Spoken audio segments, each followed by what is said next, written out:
बिस्मिल्लाहिर्रहमानिर्रहीम। अस्सलाम वालेकुम।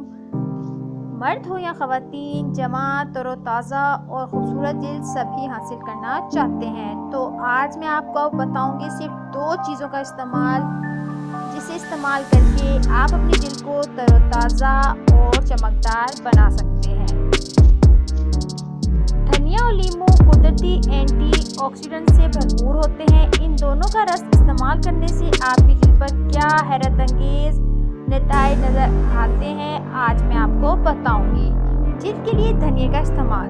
धनिया एंटीऑक्सीडेंट, फोलेट, विटामिन सी और बीटा कैरोटीन से भरपूर होता है। ये हमारी जिल्द नर्म मुलायम और चमकदार बनाने की खुसूसियत रखता है। धनिया में मौजूद एंटीऑक्सीडेंट्स हमारे जिस्म में फ्री रेडिकल्स की नक्लो हरकत में रुकावट बनते हैं। इस तरह उम्र बढ़ने के अमल में ताख़ीर होती है और ये हमारी जिल्द को अपनी लचक बरकरार रखने में मदद करता है। जिल्द के लिए लीमू का इस्तेमाल। लीमू हमारी खूबसूरती के इजाफे में अहम किरदार अदा करता है, क्योंकि इनके कई कुदरती फ़वाइद है।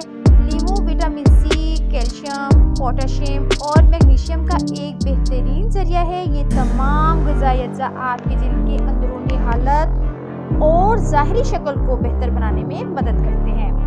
जिल्द के लिए लीमू और धनिया का मशरूब किस कदर फ़ायदेमंद है। अगर धनिया और लीमू मिलाकर इसका शरबत बनाकर इस्तेमाल किया जाए तो इन दोनों की कुदरती अज़ा मिलकर खजाना बन जाते हैं और ये आपकी जिल्द और जिस्मानी से दोनों के लिए ही बेहतरीन साबित होते हैं। लीमू और हरे धनिया का ये शरबत ताज़गी फराहम करता है और ये सोजिश ख़त्म करने के लिए साथ साथ एंटीऑक्सीडेंट का खजाना होता है। ये विटामिन सी से भरपूर होता है, जो कि हमारी जिल्द को कबल अज़ वक्त बूढ़ा होने से रोकता है। इसके इस्तेमाल से झुर्रियाँ झाइयाँ ख़त्म हो जाती हैं। ये ड्रिंक ना सिर्फ आपकी खूबसूरती में इजाफा करता है, बल्कि ये वज़न कम करने और जिस्म से जहरीले मादे खारिज करने के लिए भी बेहद ज़रूरी है। ये हमारे निज़ाम हाज़मा से लेकर जिस्म के दीगर अंदरूनी निज़ाम को बेहतर बनाता है, जिस्म से आलूदगी का खात्मा करता है और एक बेहतरीन डिटॉक्स ड्रिंक है। लीमू और धनिया का जूस बनाने का तरीका।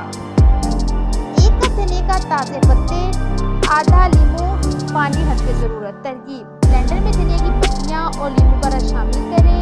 अब इसमें हद ज़रूरत पानी डालकर इसे अच्छी तरह पीस कर शरबत जैसा पतला बना लें। अब इसको फ्रिज में रखकर ठंडा करें या फिर बर्फ़ डालकर पी लें। इसमें चीनी शामिल ना करें। तो अगर आपको मेरी वीडियो पसंद आई है तो प्लीज़ लाइक कर दीजिएगा और मेरे चैनल को सब्सक्राइब कर दीजिएगा, ताकि मेरी हर आने वाली वीडियो का नोटिफिकेशन आपको मिलता रहे। Thank you so much. Allah हाफ़िज़। Bye bye.